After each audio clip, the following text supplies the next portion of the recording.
নমস্কার, আশা করি প্রত্যেকেই ভালো রয়েছেন। আরও একবার স্বাগত জানাই আমাদের ইউটিউব চ্যানেল মিনময় সহজের পক্ষ থেকে।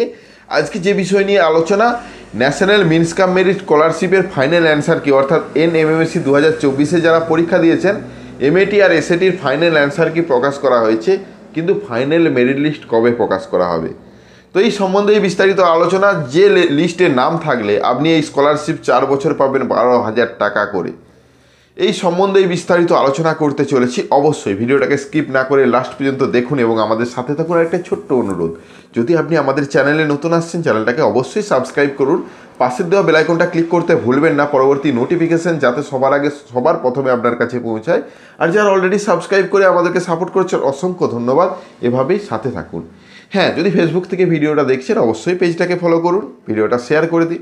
আর একটা কথা, আমাদের চ্যানেলে যারা সাবস্ক্রাইব করে আছেন, যদি নোটিফিকেশান বেল আইকনটা ক্লিক না করে থাকেন, তাহলে কিন্তু নোটিফিকেশান পৌঁছাচ্ছে না। এরকম অনেকেই বলছে যে চ্যানেলে তো সাবস্ক্রাইব করেছি কিন্তু কোনো ভিডিও আসছে না। তাদের উদ্দেশ্যেও বলা, যদি ভিডিওটা দেখছেন নোটিফিকেশান ক্লিক করেননি, তাহলে কিন্তু ক্লিক করে দিন। দেখুন, যে নিউজটা আজকের আলোচনা, ক্লাস 8-এ এই পরীক্ষার্থী হয়ে থাকে। 8-এ পড়ার সময়, অর্থাৎ ডিসেম্বর মাসে 15 তারিখ এবছর পরীক্ষা হয়েছিল, তার কিন্তু আস্তে আস্তে লিস্ট প্রকাশ করতে শুরু করছে। কেন বলছি আস্তে আস্তে? প্রথমে প্রফেশনাল লিস্ট প্রকাশ করা হয়, যে লিস্টে আপনার সম্পূর্ণ তথ্য দেওয়া থাকে। প্রথমে প্রফেশনাল অ্যান্সার কি প্রকাশ করা হয়, যে অ্যান্সার কি আপনি কিন্তু চ্যালেঞ্জ করতে পারেন তাতে ভুল থাকলে। তারপরে কিন্তু ফাইনাল অ্যান্সার কি প্রকাশ করা হয়েছে। ফাইনাল অ্যান্সার কি যতগুলো ভুল কোশ্চেন ছিল, সেই কোশ্চেন যারা টাচ করে এসেছে তারা কিন্তু সঠিক উত্তর পাবেন, সেটা আপনি ভুল উত্তর দিয়ে আসলেও। তো যাই হোক, সেরকম কিন্তু বেশ কয়েকটা কোশ্চেন ছিল, সেটা কিন্তু দেখতে চলেছেন। আর যেটা বলা, এই ফাইনাল অ্যান্সার কি কিছুদিন পরেই কিন্তু মেরিট লিস্ট প্রকাশ করা হয়, যে লিস্টে নাম থাকলে আপনি স্কলারশিপ পাবেন। তো এটাই আলোচনা করেছি আমরা। সরাসরি ডেস্কটপ স্ক্রিনে চলে যাই এবং সেখানে আলোচনা করি, তাহলে বিষয়টা আপনার কাছেও বুঝতে আরও সুবিধা হবে। চলুন। ন্যাশনাল মিনস কাম মেরিট স্কলারশিপে যারা পরীক্ষা দিয়েছেন তাদের অ্যান্সার কি প্রকাশ করা হয়েছে, এটাই ফাইনাল অ্যান্সার কি। তো এই ফাইনাল অ্যান্সার কির মাধ্যমে আপনি যদি পরীক্ষায় ঠিকঠাকভাবে দিয়ে এসেছেন, তাহলে কিন্তু নিজেই ক্যালকুলেশন করে বুঝতে পারবেন পরবর্তী লিস্টে আপনার নাম থাকতে চলেছে কি না, পরবর্তী লিস্ট কবে প্রকাশ করা হবে। এবং এই সম্বন্ধে যেহেতু আজকের আলোচনা, প্রথম যে নোটিশটা প্রকাশ করা হয়েছে সেটা দেখে নেওয়া যাক। রয়েছি ন্যাশনাল স্কলারশিপ যেখান থেকে আবেদন করেছিলেন NMMSC 2024-এর, সেই আবেদনের অফিসিয়াল ওয়েবসাইটের ফ্রন্ট পেজে। এখানে আসার পরেই ফাইনাল অ্যান্সার কি MAT এবং SAT অপশান রয়েছে, ওখানে যদি ক্লিক করেন একটা PDF ওপেন হবে, যেটা অ্যান্সার কি প্রকাশ করা রয়েছে। তার আগে বলি, অ্যান্সার কি অবশ্যই আপনারা জানেন, তবুও আলোচনা করছি। বোর্ডের তরফ থেকে যে অ্যান্সার কি প্রকাশ করা হয়েছে, তার মানে বোর্ড বলছে যে একের কোশ্চেনটার বি এর উত্তরটা সঠিক, অর্থাৎ আপনি যদি বি এর উত্তরটা দিয়ে এসেছেন তাহলে আপনি 1 নাম্বার ধরতে পারেন, বা আপনার কোশ্চেনের সঠিক উত্তর দিয়ে এসেছেন, এটাই কিন্তু ধরা হবে।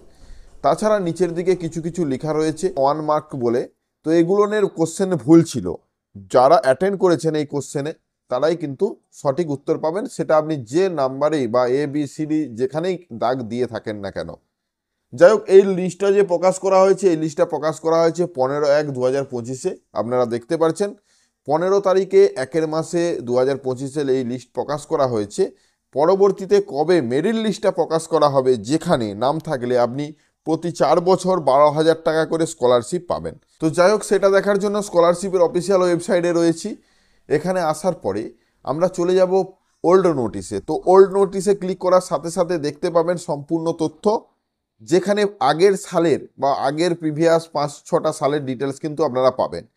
তো এই সংখ্যান অনুযায়ী আমরা যদি 2022 সালের ডিটেলস দেখি, এর লিস্ট কবে প্রকাশ করা হয়েছে, তার আগে ফাইনাল অ্যান্সার কি কবে প্রকাশ করা হয়েছে সেটা যদি দেখি, তাহলে আমরা দেখতে পাবো যে এটাও কিন্তু জানুয়ারি মাসে 17 তারিখ প্রকাশ করা হয়েছে।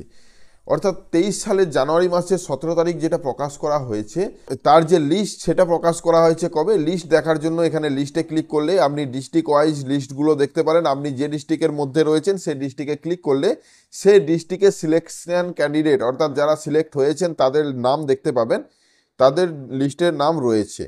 তো এইভাবে কিন্তু আপনারা আপনাদের নাম এবছরও খুঁজে পাবেন। তো তার জন্য যে ডেট, সেটা কিন্তু ফেব্রুয়ারি মাসেই হতে চলেছে। তো হতে পারে 7 দিন বা 10 দিনের মধ্যে কিন্তু প্রকাশ করা হবে, যেহেতু আজকে 19 তারিখ। তো আমরা প্রতি বছরই ফেব্রুয়ারি মাসে এই ডেটটা দেখে থাকি। তো আপনিও এই ফেব্রুয়ারি মাসেই কিন্তু লিস্টে নাম দেখতে চলেছেন। আপনারা যারা পরীক্ষা দেওয়ার কথা ভাবছেন এই বছর, তাদের কবে পরীক্ষার জন্য ফর্ম ফিল আপ বেরোবে? হ্যাঁ, অবশ্যই সে বিষয়ে খুব তাড়াতাড়ি ভিডিও আসছে। শুধুমাত্র এই ভিডিওটাই যে প্রথম ন্যাশনাল স্কলারশিপ সম্বন্ধে তা নয়, আমরা এই স্কলারশিপ সম্বন্ধে প্রতিনিয়ত আপডেট আপনাদের সামনে নিয়ে আসি, যেটা আমাদের চ্যানেলে ভিজিট করে আপনারা কিন্তু দেখতে পারেন।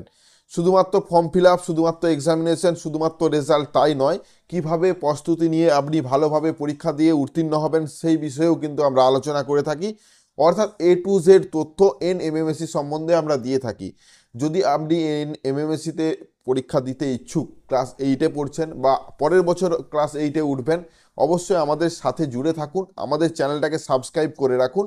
আমরা এই সম্বন্ধে প্রতিনিয়ত ভিডিও আনতে থাকি যখনই যার নতুন নোটিশ প্রকাশ করা হোক। আশা করি আজকের বিষয়টা বুঝতে পেরেছেন। অবশ্যই পাশে থেকে সাপোর্ট করবেন। ধন্যবাদ। দেখুন, আজকে যে বিষয়টা নিয়ে ভিডিওটা ছিল সম্পূর্ণ ভালোভাবে বুঝতে পেরেছেন। যদি ভিডিওটা ভালো লাগে লাইক এবং শেয়ার করতে ভুলবেন না। আমাদের চ্যানেলে নতুন হলে চ্যানেলটাকে সাবস্ক্রাইব করুন, পাশের দেওয়া বেল আইকনটা ক্লিক করতে ভুলবেন না পরবর্তী নোটিফিকেশন পাওয়ার জন্য। আর যারা অলরেডি সাবস্ক্রাইব করে আমাদেরকে সাপোর্ট করছেন, অসংখ্য ধন্যবাদ। এভাবেই পাশে থাকুন। দেখা হচ্ছে নতুন কোনো ভিডিও নিয়ে। ধন্যবাদ।